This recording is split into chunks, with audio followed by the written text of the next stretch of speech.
कहते हैं राजा सूर्यवंश में एक से एक प्रतापी राजा हुए। श्रूयता मानवो वंशः प्राचुर्येण परम तप न शक्यते विस्तरतो वक्तुम वर्षशतैरपि। सूर्यवंश में भगवान राम पैदा हुए। उस खानदान का नाम सैकड़ों वर्ष में नहीं कहा जा सकता है। सुखदेव बोलते हैं राजा तुम संक्षेप में सुनो।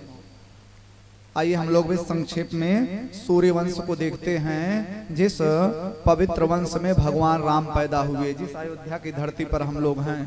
अभी अभी अयोध्या की एक एक गलियों से घूम करके हम लोग आए हैं ना। श्री सुखदेव कहते हैं राजन सुनो। नारायण के बेटा भय ब्रह्मा, ब्रह्मा के बेटा भय मरीच, मरीच के बेटा भय कश्यप, कश्यप के ही बेटा भय सूर्य, और इन्हीं सूर्य का एक नाम है विवस्वान।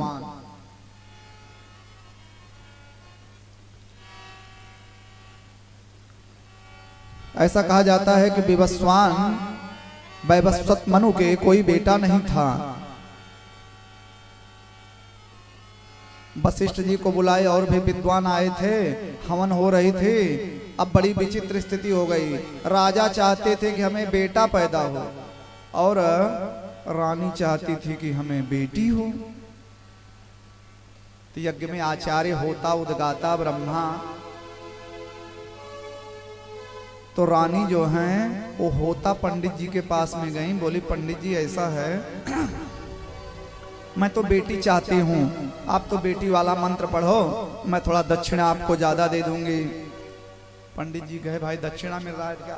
आचार्य को पता ही नहीं चला। वो कहे पुत्रो दीयताम स्वाहा। तो होता जो थे वो धीरे से मुन्न दे कर दें पुत्री दीयताम स्वाहा। हवन पूरा हुआ, दक्षिणा लेकर के सब अपने अपने घर गए। समय आया तो रानी के यहाँ बेटी हुई। राजा कहे बेटी, इतना खर्चा भर्चा किए बेटा हो। राजा का तो दिमाग खराब हो गया। राजा दौड़ते हुए गए गुरु वशिष्ठ के पास। अरे गुरुजी, हम इतना रुपया पैसा खर्चा किए, इतनी बड़ी यज्ञ कराए, बेटी कैसे हो गई? हमारी श्रद्धा में कमी की आपकी विद्वता में कमी? तो वशिष्ठ जी चौंक गए, गजब हो गया, बेटी कैसे हो गई? वशिष्ठ जी ध्यान लगाए, बोले ना आपकी श्रद्धा में कमी थी ना हमारी विद्वता में कमी थी। बोले तब? बोले हमारे पंडित की बदमाशी से और रानी की इच्छा से हादसा हुआ है। अरे बोले गुरुजी कुछ करिए।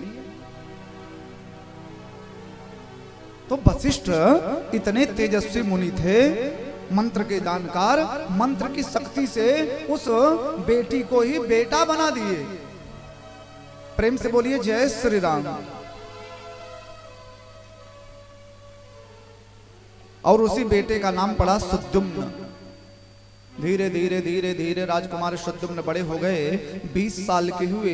एक बार कुछ सैनिकों के साथ सुद्युम्न जंगल में शिकार खेलने गए। शिकार खेलते खेलते रास्ता भटक गए और एक ऐसे जंगल में पहुंच गए, वहां जाते ही सब के सब स्त्री हो गए। राजकुमार सुद्युम्न भी स्त्री, इनके साथ जो सेनापति मंत्री, यहाँ तक कि जो घोड़े थे वो भी स्त्री भाव को प्राप्त हो गए। सब रोए उसी जंगल में। अरे भैया ये तो गजब हो गया, हम लोग स्त्री हो गए। क्योंकि ये जंगल मामूली जंगल नहीं है।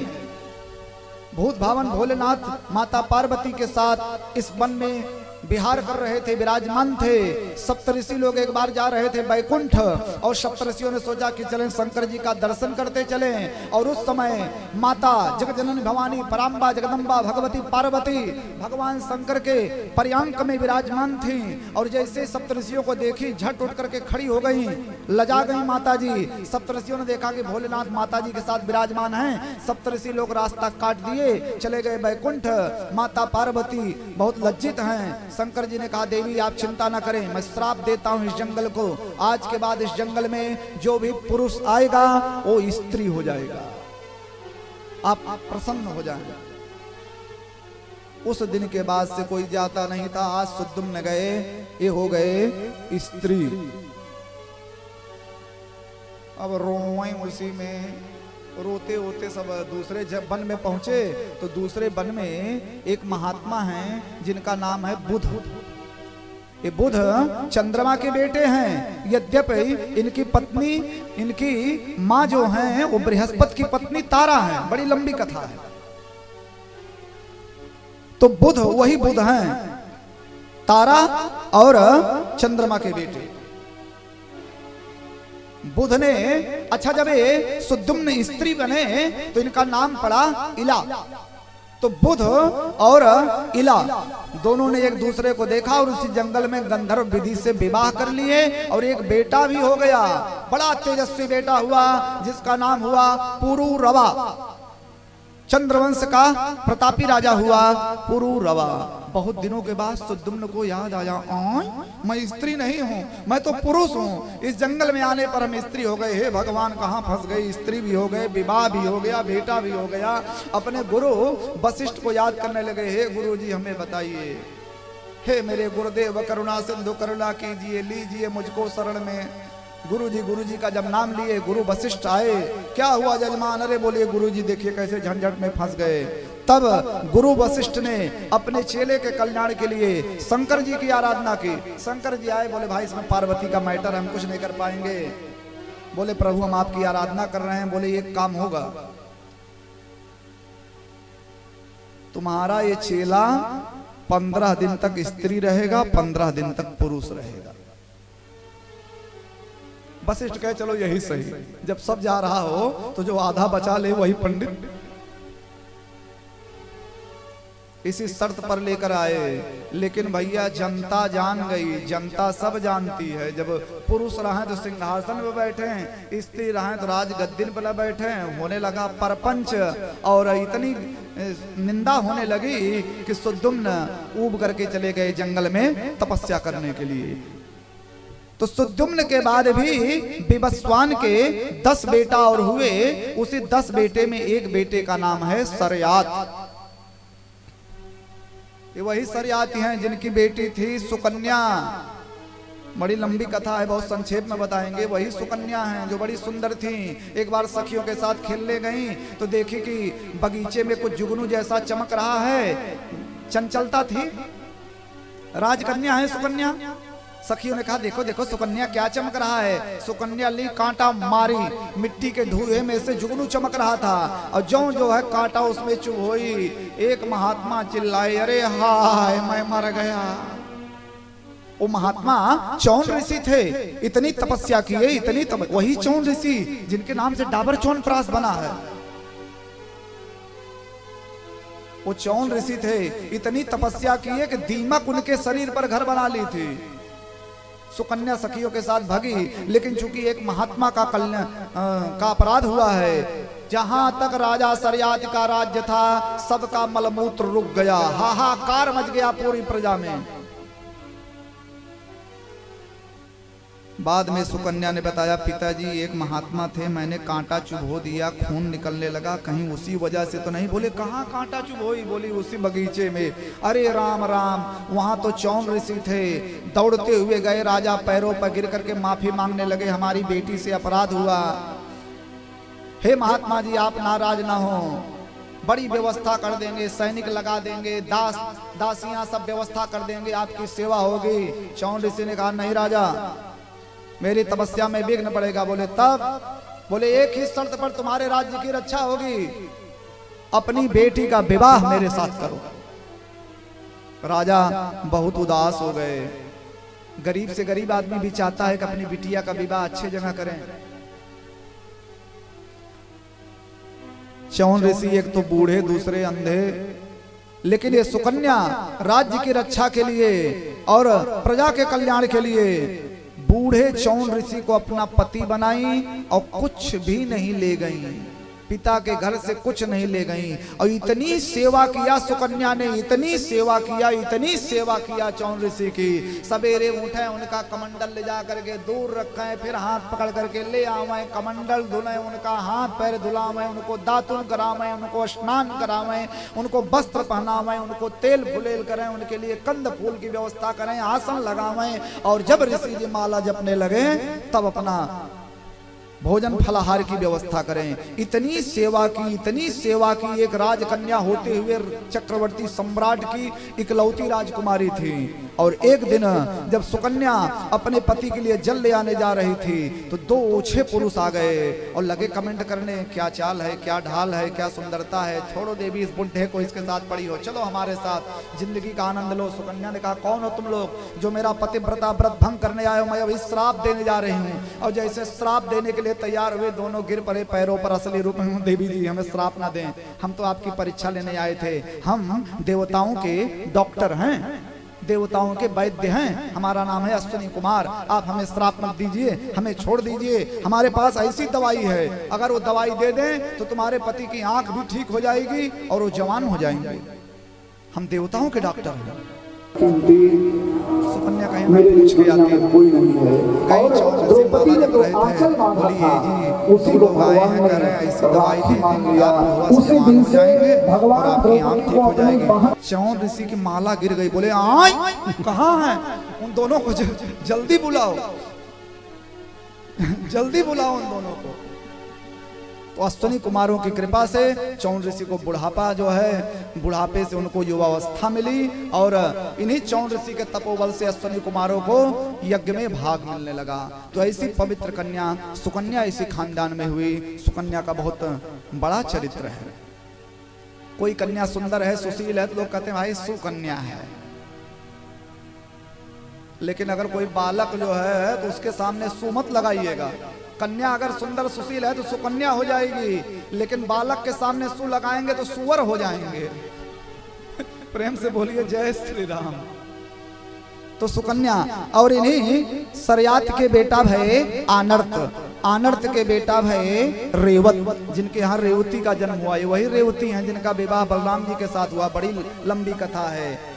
रेवत के बेटा भय ककुदमी, इसी खानदान में हुए फिर नाभाग, इसी खानदान में हुए रथीतर, इसी खानदान में हुए, इसी सूर्यवंश में हुए पृथु, विश्वरंध, यौवनास्व, बृहदस्व, कुबलयास्व, दृढ़ास्व, निकुंभ, बरहणास्व, कृशास्व, ये सब सूर्यवंश के राजा हैं। और इसी में एक राजा हुए इसी सूर्यवंश में यौवनास्व। राजा यौवनास्व के कोई संतान नहीं थी, बेटा बेटी कुछ नहीं था। पंडितों को बुलाए, पंडितों ने कहा हे राजा हम यज्ञ तो कर रहे हैं, लेकिन जब तक यज्ञ होगा तुम्हें यज्ञशाला से बाहर नहीं जाना है। लेकिन होनी बड़ी प्रबल होती है। एक दिन के बाद उसी यज्ञशाला के अंदर में राजा को इतनी जोर से प्यास लगी, इतनी जोर से प्यास लगी कि राजा अपनी प्यास बर्दाश्त ना कर सके और कलश का पानी पी लिए। सवेरे ब्राह्मण लोग आए तो कहे इस कलश का पानी कहाँ गया? तब राजा बोले पंडित जी पानी तो हमने पी लिया। बोले आपने पी लिया? घोर अनर्थ, घोर अनर्थ, घोर अनर्थ। तब राजा कहे कि अब क्या होगा महाराज? अरे बोले भगवान जाने राजा क्या होगा, लेकिन कुछ न कुछ जरूर होगा। बोले मतलब?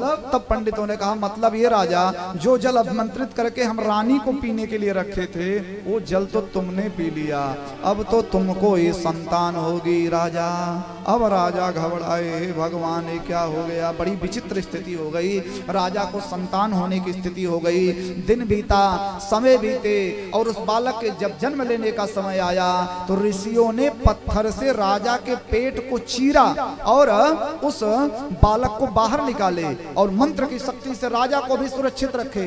लेकिन जब ये बालक पैदा हुआ इतनी जोर जोर से रोने लगा, हुआ हुआ हुआ करके इतनी जोर जोर से रोने लगा, आकाश पाताल पृथ्वी सब थर्रा गए। किसका दूध पिएगा, किसका दूध पिएगा, किसका दूध पिएगा? और ये बालक इतनी जोर से रोया कि इंद्र उस बालक का रुदन ना सहन कर सके और इंद्र स्वर्ग से नीचे आए और उस रोते हुए बालक के मुंह में अंगुली डाल दिया। मां धाता, इंद्र ने धाय का काम किया। रोते हुए बालक के मुंह में जब अंगुली डाले तो वही अंगुली चूसने लगा। बोले मां धाता, तो इंद्र ने धाय का काम किया, इसलिए सूर्यवंश का प्रतापी राजा हुआ मान धाता। प्रेम से बोलिए जय श्री राम। इन्हीं मानधाता की 50 बेटियां थीं, 50 परम सुंदरी। और इन्हीं मानधाता के राज्य में एक सौभर मुनि थे। कहे हम दुनिया नहीं देखेंगे, दुनिया देखने पर जो है भजन में मन नहीं लगता। पानी में डुबकी मार करके तपस्या कर रहे थे। तपस्या करते करते करते करते बुढ़े हो गए। और एक दिन जब पानी से आंख खुली तो क्या देखते हैं, मछलियों को। बोले मैं कितना बड़ा बेवकूफ हूँ, मनुष्य की शरीर पा करके यहाँ पानी में डुबकी मारे बैठे हैं, हमसे बढ़िया तो जीव जंतु हैं, हम भी विवाह करेंगे। जवानी में पानी में डुबकी मार के तपस्या कर रहे थे, और जब बुढ़ौती आई तो कहे मैं भी विवाह करूंगा। सौभर मुनि बाहर निकले। अच्छा, बहुत दिन से पानी में रहने की वजह से चेहरा भी विकृत हो गया था, बुढ़े भी हो गए हैं, पलकें सब यहाँ आ गई। केहू को देखना हो तो उठा के देखते थे इसे दोनों। कहे चल करके राजा मानधाता से कहूंगा, मानधाता तुम्हारी 50 बेटियां हैं, एक बेटी का विवाह कर दो। लाठी लेकर के चले गए राजा मानधाता के यहाँ। मानधाता दौड़े, मैं बहुत भाग्यशाली हूँ, इतने तपस्वी महात्मा आए, गुरुजी आदेश करिए। प्रणाम किए। बोले आदेश क्या करना है? अपनी एक बेटी का विवाह हमारे साथ करो राजा। सिद्ध संत थे, सीधे बोल दिए। राजा का तो चेहरा उदास हो गया, लेकिन अब अगर मना करें तो सिद्ध संत श्राप ना दे दें। राजा ने कहा मैंने मना नहीं किया है, ऋषि जी आप अंदर जाइए, हमारी जो बेटी विवाह करने के लिए तैयार हो जाएगी आपसे, हम विवाह कर देंगे। जब सौभर मुनि महल में गए, माणिक्य का खंभा जब देखे, बहुत दिनों के बाद चेहरा, कहे ये हमारा चेहरा है, भला इस कुरूप शरीर पर कौन हमसे विवाह करेगा? राजा मानधाता ने हमारे साथ दांव खेला है और अपनी तपस्या के बल से 20 साल के सर्वांग सुंदर बन गए। और जैसे ही अंतःपुर में गए, मानधाता की 50 बेटियां आपस में झगड़ा करने लगी। हम विवाह करेंगे, वो बोली हम विवाह करेंगे, वो बोली हम विवाह करेंगे। बोले तुम लोग झगड़ा मत करो, मैं तुम 50 को अपनी पत्नी स्वीकार करता हूं। तो मानधाता की 50 बेटियों का विवाह सौभर मुनि के साथ हुआ।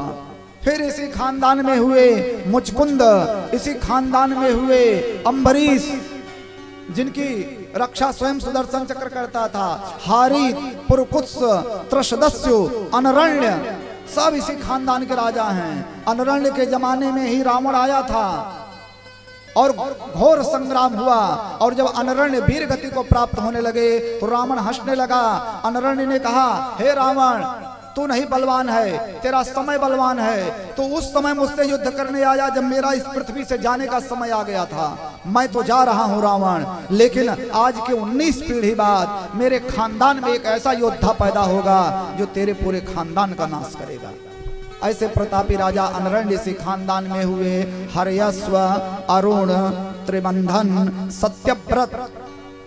ये वही सत्यव्रत हैं जिनको हम लोग त्रिशंकु बोलते हैं। विश्वामित्र जी गायत्री मंत्र के प्रभाव से इनको स्वर्ग में भेज रहे थे। देवराज इंद्र धक्का दे दिए। विश्वामित्र को जब चिल्लाए, विश्वामित्र ने कहा ठहरो। तो त्रिशंकु ऐसा कहा जाता है आज भी बीचे में लटके हैं। इंद्र स्वर्ग जाने नहीं दिए और विश्वामित्र नीचे आने नहीं दिए, बीचों में लटक गए। प्रेम से बोलिए जय श्री राम। इसी खानदान में हुए हरिश्चंद्र, जो सत्य की रक्षा के लिए अपने आप को डोम के यहां ले जाकर के बेच दिए, लेकिन सत्य के मार्ग से डिगे नहीं। रोहित, चंप, सुदेव, विजय, मरुक, ब्रिक, बाहुक। बाहुक की 2 रानियां थी, कई रानियां थी। एक रानी के जब संतान होने को हुई तो और रानियों ने जहर दे दिया, लेकिन जब बालक पैदा हुआ तो मरा नहीं बल्कि विष का घड़ा लिए हुए पैदा हुआ। इसलिए सूर्यवंश का प्रतापी राजा हुआ सगर, विष के सहित पैदा हुआ। राजा सगर की 2 रानियां थी, सुमत और केसनी। तो सुमत के बेटा भय असमंजस, लेकिन केसनी ने एक मांस पिंड को जन्म दिया। मांस का लोथड़ा देख करके दिमाग खराब हो गया, कटारी लेकर के लगी टुकड़ा करने। राजा गए वशिष्ठ जी के पास, रानी बहुत गुस्से में हैं। वशिष्ठ आए और 60,000 टुकड़े कर दी थी। मंत्र की शक्ति से 60,000 बेटे बना दिए। ये वही 60,000 बेटे हैं जो कपिल मुनि के क्रोधाग्नि में जल करके भस्म हो गए। एक बेटा बचा असमंजस ने तपस्या किया, गंगा जी को नहीं ले आ पाए। अंशुमान, दिलीप और फिर इसी खानदान में हुए भगीरथ। इतनी कठिन तपस्या की है कि गंगा पृथ्वी पर आई, इसलिए गंगा जी का एक नाम पड़ा भागीरथी। भगीरथ के बेटा भय श्रुत, नाभ, सिंधुदीप, अयुतायु, ऋतपर्ण, सर्वकाम, सुदास, सौदास, अस्मक, मूलक, एडविड, विश्वसह, खटवांग, दीर्घबाहु और दीर्घबाहु के बेटा भय रघु।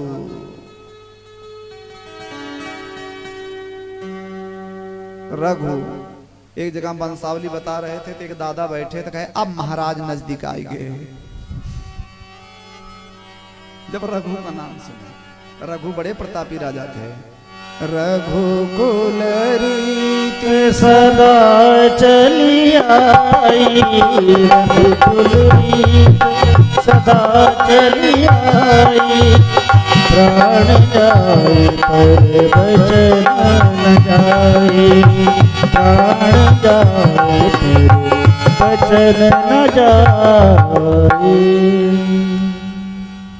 रघु के बेटा भय अज, अज के बेटा भय दशरथ और इन्हीं दशरथ जी के 4 बेटा भय राम, लक्ष्मण, भरत, शत्रुघ्न। भगवान श्रीमन नारायण के अवतार थे प्रभु श्री राम। राम के चरित्र अगाध हैं और ऐसे प्रभु राम की नगरी अयोध्या धाम में हम लोग रहते हैं। सुखदेव ने राजा परीक्षित को बहुत संक्षेप में राम कथा सुनाई। रावण का वध किए भगवान, मनुष्यों को जीवन जीने की कला सिखाए। ऐसे प्रभु श्री राम को हम लोग प्रणाम करते हैं और संक्षेप में राम कथा सुन करके तब कृष्ण कथा में प्रवेश करेंगे। आइए हम लोग भी राम जी की पावन करुण कथा सुने।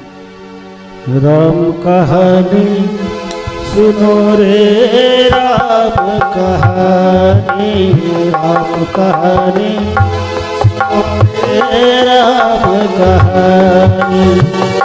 कहत सुनत आवे, कहत सुनत आवे, अखियों में पानी। राम कहानी सुनो रे, राम कहानी, राम कहानी सुनो रे, राम कहानी। श्री राम जय राम जय जय राम, श्री राम जय राम जय जय राम, श्री राम जय राम जय जय राम, श्री राम जय राम जय जय राम।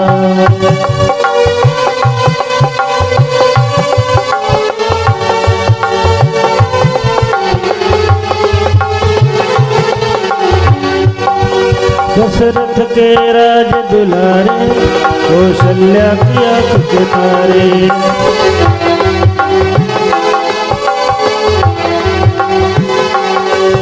दशरथ के राज दुलारे, कौशल्या की आँख के तारे।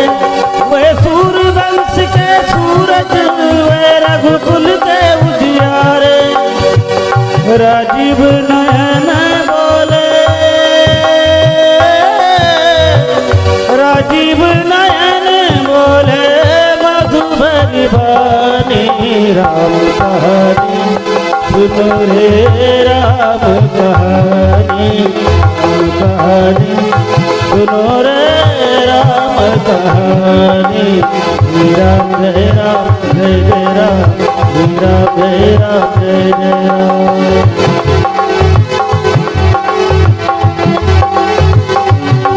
शिव धनुष भंग प्रभु करके, ले आए सीतावर के।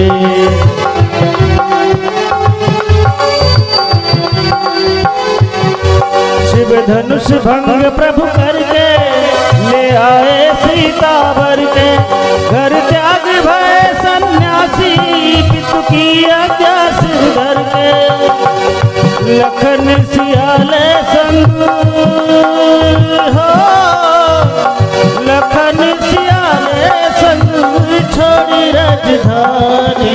राम कहानी सुनो रे, राम कहानी, राम कहानी सुनो रे, राम कहानी। कहत सुनत आवे,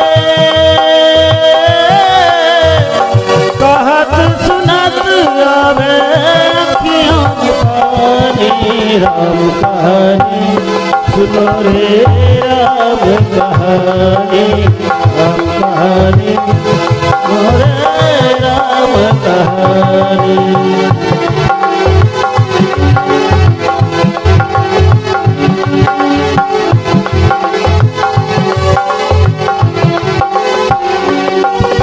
वेश भिक्षुका धर के भिक्षा का ग्रह करके,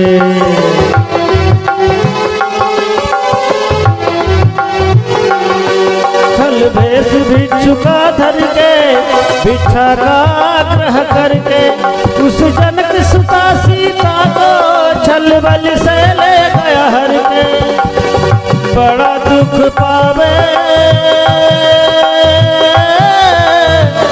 बड़ा दुख पावे राजा राम जी की रानी, राम कहानी सुनो रे राम कहानी, राम कहानी सुनो रे राम कहानी। बात सुनत आवे, बात सुनत आवे अखियों में पानी, राम कहानी सुनो रे राम कहानी, राम कहानी सुनो रे राम कहानी।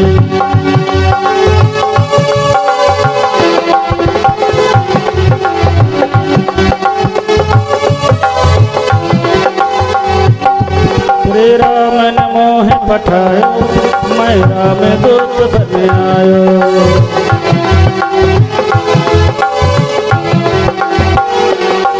श्री राम ने मोह पठायो, मैं राम दूत बन आयो। सीता माँ की सेवा में रघुबर को संदेशा लायो, और संग लायो, और संग लायो प्रभु मुद्रिका निशानी, राम कहानी सुनो रे राम कहानी, राम कहानी सुनो रे राम कहानी। कहत सुनत आवे, कहत सुनत आवे अखियों में पानी, राम कहानी सुनो रे राम कहानी, राम कहानी सुनो रे राम कहानी। वीरा जय राम जय राम, वीरा जय राम जय राम, वीरा जय राम जय राम, वीरा जय राम जय राम।